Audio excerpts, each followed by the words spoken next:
Boa, rapaziada. Tudo certinho aí, senhoras e senhores? Na manhã do gato? Tudo bom? Bom, vamos lá então. Seguinte, meus queridos, vamos começar a trabalhar nosso roteiro 9, certo? Que vai ajudar vocês para resolver os exercícios da apostila número 4, certo? Então vocês devem entregar essa apostila 3 essa semana, na verdade era para ter devolvido, e pegar a próxima apostila, que é a nossa apostila número 4, firmeza? Então, não se esqueçam, hein? Aí você, antes que comece a desesperar, professor, estamos atrasados, eu vou me matar. Fica suave, rapaz. Papai tá no controle, tá tudo sob controle. Fica tranquilo, beleza? A gente vai devagar mesmo. A apostila 9 e 10 a gente vai conseguir cumprir dentro do período que vocês vão ter para fazer a apostila 4. Do nosso roteiro 9 e 10. Nós vamos fazer bem de boa, na tranquilidade total, beleza? As aulas vão ser feitas às vezes aqui, às vezes na TV ali, bem tranquilinho, usando imagens. Hoje a gente vai utilizar o livro também para falar sobre utilizar duas imagens, né? Então, fique tranquilo. Suavão? É nóis. Então, agora eu vou começar a dar alguns recadinhos. Enquanto isso, você prepara seu livro. Espero que você esteja com seu livro aí, hein? Se não estiver com o livro, pausa o vídeo agora e vai buscar o livro lá, certo? Pausou? Beleza. Então, na página 18 você vai precisar abrir, página 18 e 19, que a gente vai utilizar. E depois, lá nos próximos minutos da aula, nós vamos utilizar a imagem da página 127, beleza? Então, deixa aí, põe uma folhinha para marcar a página 18 e 19 e a página 127, beleza? Já vai abrindo aí. Então é o seguinte, não esqueça, por favor, de colocar seu nome, sobrenome e a sua turma, beleza? Então, se você esquecer, às vezes eu não consigo saber quem está vendo ou não. E se aparecer qualquer dúvida, é só colocar nos comentários, certo? Tem algumas pessoas que estão colocando no comentário, isso é bem legal, porque todo mundo vê a dúvida, mas tem gente que tem um pouquinho de vergonha e está mandando direto para mim as perguntas. Não tem problema nenhum, eu respondo e ninguém fica sabendo que foi você que perguntou. Firmeza total? É nós mesmo, vagabundo. Então se liga. Hoje a gente vai começar a trabalhar então nosso roteiro número 9, que vai falar sobre antiguidade clássica. Que é desgraça essa de antiguidade clássica? Nós vamos falar disso agora, certo? Então, senhoras e senhores, se liguem que agora é pau no gato. Bora! Então, mano, a gente já falou sobre pré-história, já falamos sobre Mesopotâmia, sobre Egito, beleza? Tudo bem? Tem outros povos que a gente ainda não trabalhou, mas nós vamos voltar a falar sobre esse período da antiguidade. A gente viu que tanto na pré-história quanto na Mesopotâmia e no Egito, o desenvolvimento dos seres humanos é muito grande, certo? Eles desenvolvem técnicas, ferramentas, formas de controlar a natureza. Basta lembrar que tanto na Mesopotâmia quanto no Egito, eles conseguiam construir canais para controlar as cheias dos rios e dessa forma levar água para mais longe, para áreas que antes o rio não fecundava.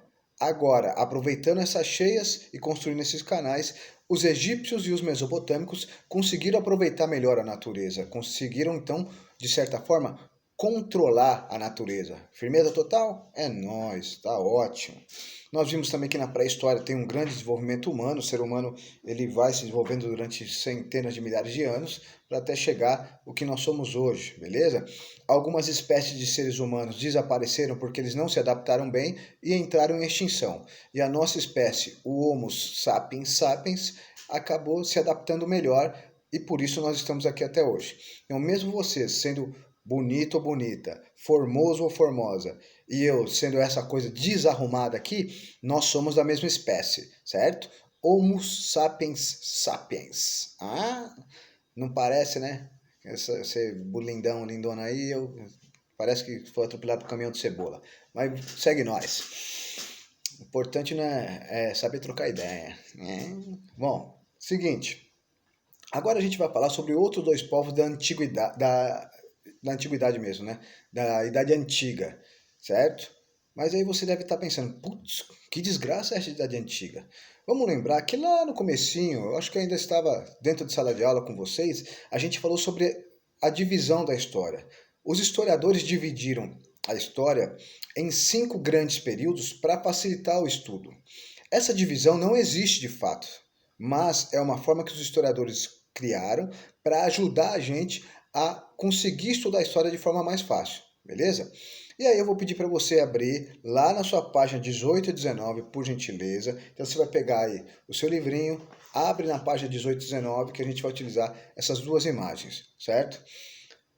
Você tem aí uma linha no meio da página 18, das páginas 18 e 19, certo? Ela passa bem no meio ali. Bom,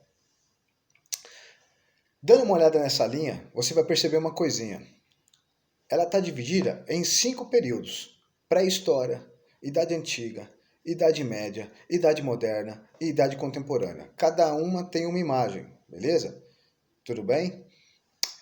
Essa é a divisão que os historiadores criaram para facilitar os estudos da história, certo? De acordo com o desenvolvimento do ser humano, eles foram então criando divisões, tá bom? Nós já estudamos a pré-história, que está na página 18, aí no seu lado esquerdo. E nós estamos estudando, nós já matamos a pré-história, já estudamos ela, já foi. Agora a gente continua seguindo a linha do tempo aí. Agora nós estamos estudando a Idade Antiga. Na Idade Antiga a gente vai estudar Mesopotâmia, Egito, Grécia e Roma. Mas tem outros povos aí, persas, hebreus, fenícios, beleza. Os chineses, os indianos. E aí que está a questão. Antigamente, a gente falava sobre esses Grécia e Roma, esses dois povos, como sendo as civilizações mais desenvolvidas da Idade Antiga, beleza? Mas isso não pode mais ser chamado, não. Isso mudou um pouquinho. Então nós estudamos Mesopotâmia e Egito e nós vimos que eles eram muito desenvolvidos, assim como Grécia e Roma, beleza? Antigamente se falava que a antiguidade clássica, a antiguidade importante, que era a antiguidade que tinha formado a raiz da nossa cultura, era só Grécia e Roma. Porque em Grécia e Roma que a gente teve um desenvolvimento das leis, da política, da filosofia, das formas de governo, da democracia, de uma divisão social mais complexa, quer dizer, as pessoas passaram a ser divididas de outra forma, não mais como no Egito ou na Mesopotâmia. A gente tem também uma cultura muito parecida com o que a gente tem hoje. Quer dizer, tudo isso que eu acabei de falar para você de Roma e Grécia, leis, filosofia, política, forma de governo, democracia, divisão social e cultura, ela está muito próxima da gente. A gente usa muita coisa que foi criada em Grécia e Roma. Da mesma forma que a gente usa muita coisa que foi desenvolvida na Mesopotâmia e no Egito.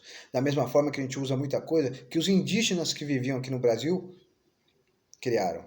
Da mesma forma que a gente usa muita coisa que os povos africanos e asiáticos desenvolveram durante sua história.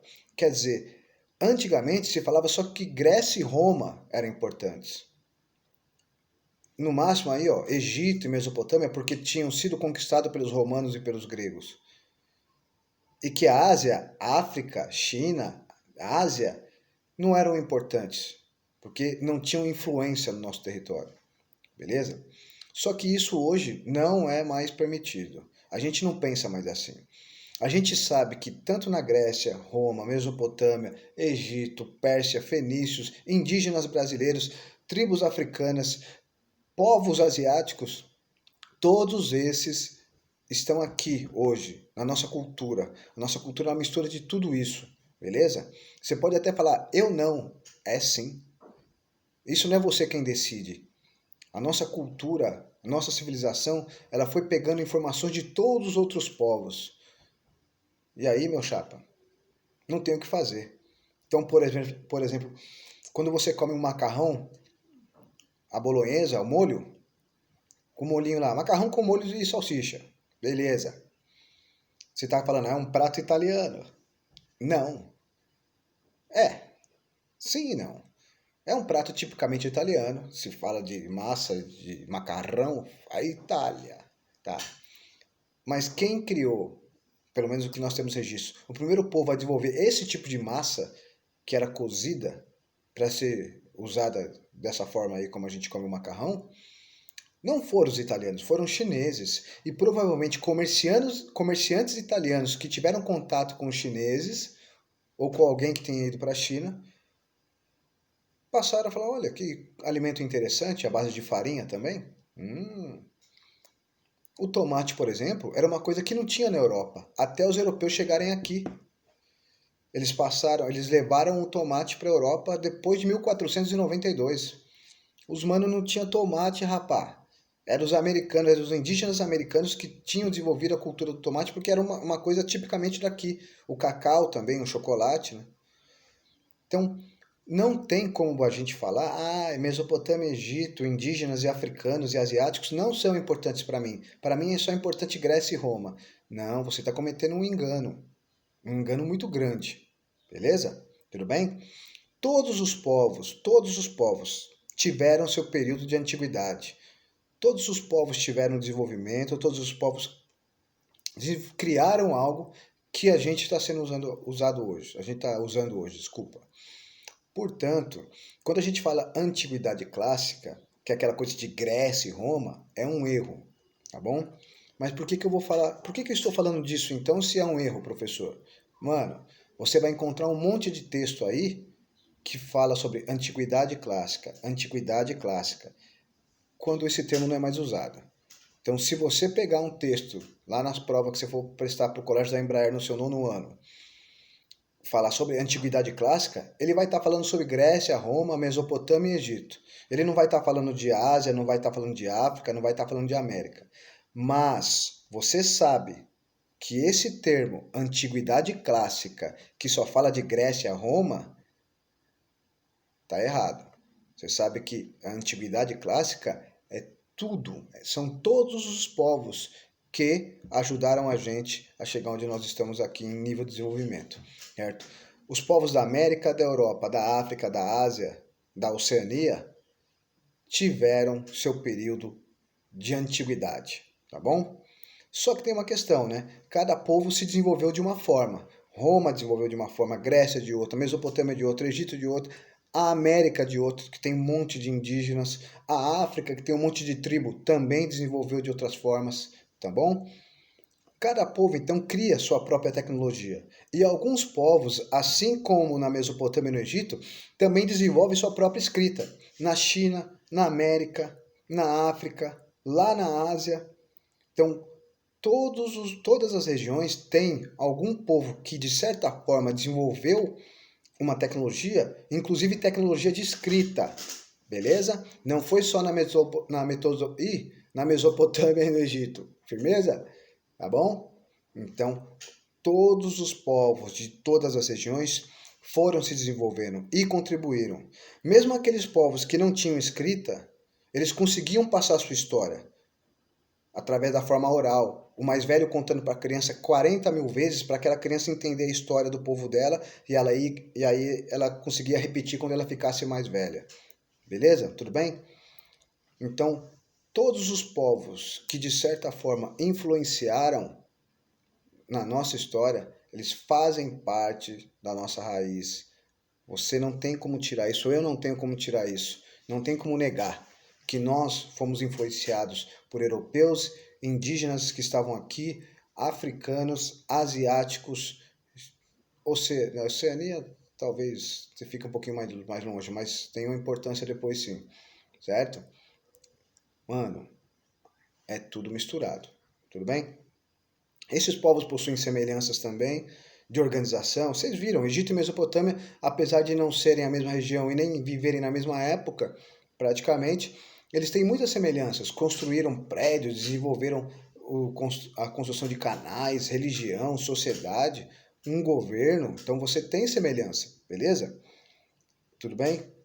Tomem cuidado, porque fica parecendo que quando a gente fala de antiguidade clássica, Grécia e Roma, que só eles eram desenvolvidos e que todos os povos precisavam se desenvolver para ficar igual Grécia e Roma.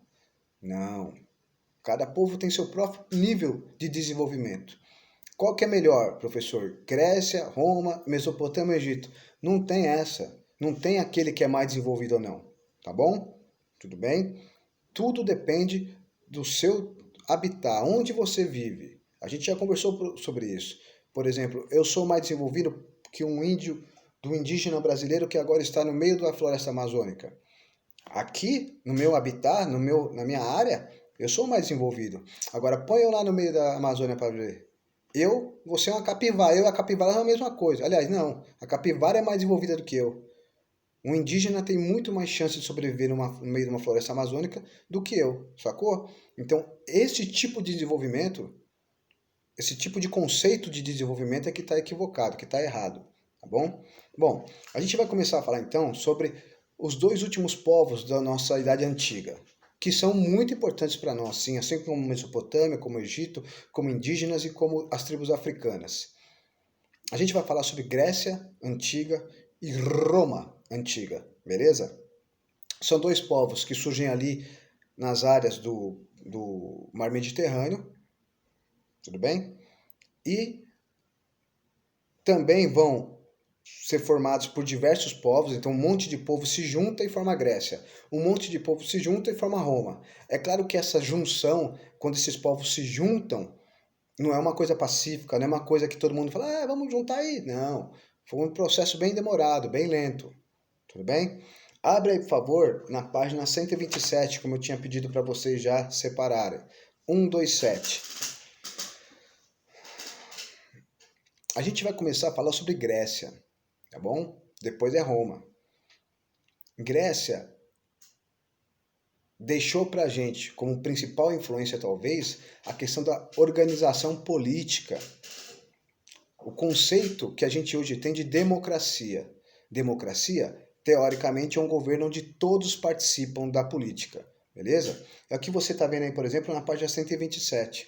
É uma coisa até que a gente faz bastante em sala de aula, né? A gente fica conversando, vocês levantam a mão, aí vocês falam, aí depois o outro colega levanta a mão, aí ele fala, tudo na mesma ordem, cada um dando a sua opinião. Ou a gente faz isso também quando a gente decide alguma coisa, né? Vamos lá para fora da sala de aula, vamos fazer os exercícios lá na grama. Aí quem quer, levanta a mão. Quem não quer, fica quietinho. Esse tipo de pensamento, de coordenar as coisas, surge na Grécia Antiga, certo? Principalmente numa cidade chamada Atenas. Mas não é só lá que tem esse tipo de decisão. Isso chegou até a gente durante centenas de anos que se passaram, milhares, mas chegou esse conceito de democracia. Esse talvez seja a principal contribuição da Grécia para a gente. Mas não é só essa, não. Tem mais coisa aí, beleza? Então, a partir da próxima aula, a gente começa a falar de Grécia. Depois, se eu não me engano, no roteiro 10, a gente já vai entrar em Roma. Esses são os dois nossos assuntos próximos, beleza? Hoje a gente tentou explicar para vocês que existe um conceito de antiguidade clássica que é errado, porque fala só sobre Grécia, Roma, Mesopotâmia e Egito, enquanto existem centenas, milhares de outros povos espalhados pelo mundo que influenciaram a nossa vida. Não tem discussão isso, tá bom? Bem? E já falamos também que o primeiro povo que a gente vai estudar é a Grécia, que tem como principal herança, deixou como herança principal para a gente, a questão da democracia, a participação política. Mas calma, estamos devagar. Por enquanto é só para entender que existem diversos povos pelo mundo que influenciam a nossa vida. Não só esses que a gente está estudando. Beleza? Tudo bem? Firmeza total. E todos são importantes. Não tem povo mais ou menos importante, não. Para a história, não. É nóis.